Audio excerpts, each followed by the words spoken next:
Good morning. On behalf of myself and my 4 siblings, we welcome you and thank you for coming here today to grieve and honor our mother. Before she died, our mother told us that she wanted a Catholic Mass here at Mary Mother of the Church. We have so much gratitude that we can be here with all of you today, together in Christ. Poet Nikita Gill wrote, "We have calcium in our bones, iron in our veins, carbon in our souls, and nitrogen in our brains. 93% stardust with souls made of flames. We are all just stars that have people names." Monica, Mon, Monique, Horsey, Mankato, the wise old owl, Nurse Betty, Mom, and her favorite, Alma. Just some of the names, her names. Our mother, the star, who was larger than life, luminous, magical, complicated, and mysterious. Fiercely strong and resilient, she lighted our paths and guided us home. Like the death of a massive star, the loss of our mother has created a black hole, pulling us in waves of profound gravity and grief. It is inexplicable and unrelenting. But she gave us strength, and stars never really die. They change, shift, transfer energy, and create new stars, leaving behind remnants into eternity. Her stardust all around us and forever in our veins. Our mother was our greatest cheerleader and #1 fan. Imagine this, a tiny blonde dressed to the nines, beaming with pride, absolutely leaping from her chair, leading every standing ovation with hoots and hollers that ripple through the crowd. For me in those moments, it felt like she and I were the only 2 people in the world. I will never stop looking for her in the crowd. I find myself reaching for the phone many times a day to call her and talk to her about my joys and struggles. I remind myself that all I need to do is look within my heart, and she is right here. She continues to be life-giving. For any of us, no amount of time with her would have been enough. As she said, life is so very short, and time waits for no one. Close your eyes and find your favorite memory of her.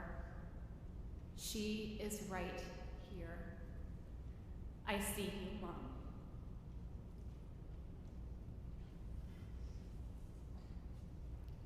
She loved green apples with salt, fresh basil, and all things sparkly. She waited for the lilacs to bloom. We spent those precious weeks in May with our homes filled with them. We would drive around to parks, schools, and sometimes even borrow some and snip from people's yards. We may have even gotten into trouble once or twice. She liked what she liked, and she wanted what she wanted. She had various collections: Betty Boop, cookie jars, miniatures, sequined hats, Waterford crystal, and mini antiques.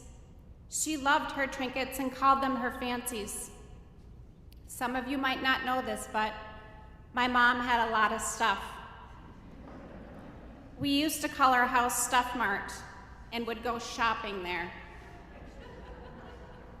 To people who hadn't met her yet, my sisters and I describe her as a real-life fairy. She had a noticeable, childlike hop in her step, rhymed in normal conversation, and oftentimes started singing out of nowhere. She took special consideration to how she dressed. Everything had to be just so. She even had gemstones dangling from her shoelaces. I can still see her getting ready for work in the morning with her pick-of-the-week cartoon nursing scrubs, red curlers in her hair, drinking coffee and smoking a cigarette. I can smell her finesse hairspray and see her signature red lips smacking. I hear her loud music as she'd roll out of the driveway. I see her dancing. Her laughter still rings in my ears. My mother and I shared a lifelong bond.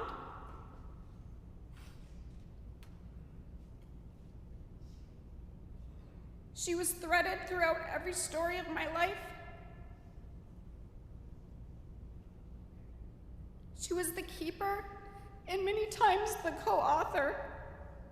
She was my mom, friend, nurse, co-parent, and someone I shared my secrets with.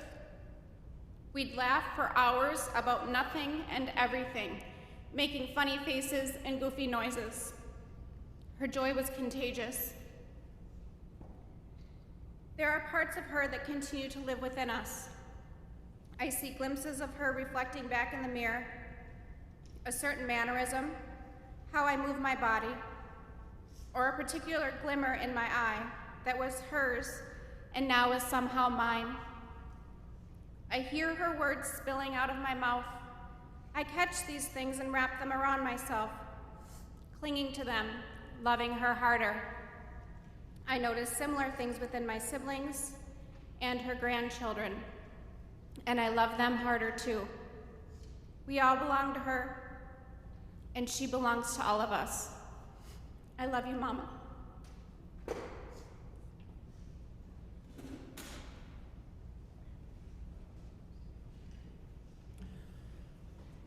She definitely had her quirks too. She would get wild if you touched her hair, which my kids would tell you is a quirk I inherited.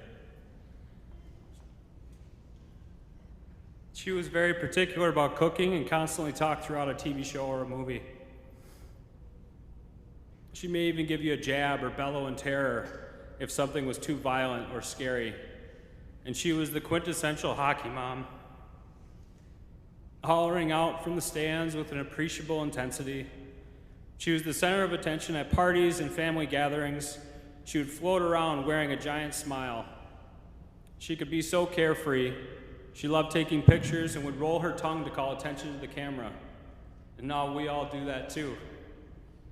She was the magic in our holiday celebrations. Jeez, you didn't know this, but I'm the softest one of the bunch. She loved decorating herself and everything around her, oftentimes bringing her bags of accessories in case anyone needed a little something extra. On our birthdays, she always made us feel special. She called us at the exact time we were born and would sing happy birthday to us every year. Her gifts were perfectly thoughtful and wrapped so beautifully, you almost felt bad opening them. Our mother loved holidays, and in true Monica go big or go home fashion, she went out on the biggest one, Christmas. Our mother influenced how we see the world and how we choose to be in the world. She exemplified the unwavering strength to be unapologetically yourself. She pushed us to be different and unique with our own voices and truths. For me, I see that most in how I am as a father. The father stereotypes of old were broken as I was raised by this woman. My sisters would tell you I can be a lot like a mother, our mother. Late nights and long walks with infant babies, mending skinned knees, not just with a Band-Aid, but kisses and snuggles. Providing healthy meals, each plate planned specifically for one of my kids, and driving home family holiday traditions my kids will enjoy and remember. And of course, being soft, spreading kindness and gentleness amongst the ranks. Mom paid attention to the important details and she taught us well. I attribute a lot of my ability to care for my own children because I grew up with this woman as a role model. Thanks, Mom.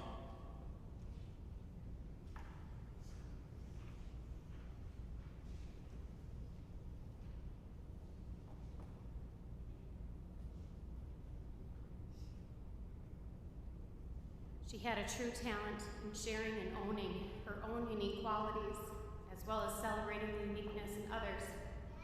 She sure knew how to make you feel seen, special, and safe. She had her sacred traditions and rituals with those close to her that helped highlight how you shine in this world, championing your own inner sparkle. Our mother was our first love, our first language, and while we will carry an ache for her for the rest of our lives, we find comfort in knowing that the gifts she gave don't die. They will continue to permeate through so many facets of our being in our relationships with both ourselves and others. A local artist and dear friend wrote, "Through the whole of this life's adventure, our hearts drop breadcrumbs behind. These are memories, our pictures, our songs, our stories. It's an honor to be able to speak about our mother today, to review and share special parts of her story. But with all the things we uncovered over the past 5 months of going through her many belongings and reflecting on our own memories, her words are still our favorite. She was such a vivid storyteller herself, using both rhythm and language to connect feeling and meaning to even the most ordinary happenings, as well as offering the deepest wisdom with sometimes just a few moving words. As she said,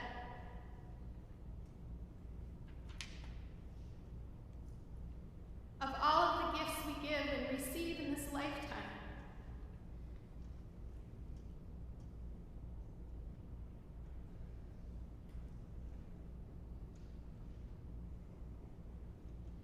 the ones that are truly ours to keep are the ones inside us. Right now, I have the added gift and joy of nurturing a living piece of her right inside of me. My 4th baby, her 16th grandbaby, holding the full circle, another story yet to be told. We promise to keep her love alive, remembering the amazing life she lived and the lives we lived with her, holding the stories, continuing to share the gift of her, and living through all that she taught us. This is our golden thread, the everlasting connection, our breadcrumbs back to her. Miss you, kiss you, Mama."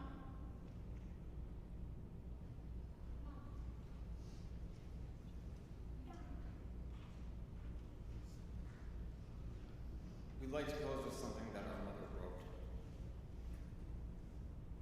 She wrote, "I believe in an all-powerful, knowing, loving, and forgiving God with a master plan.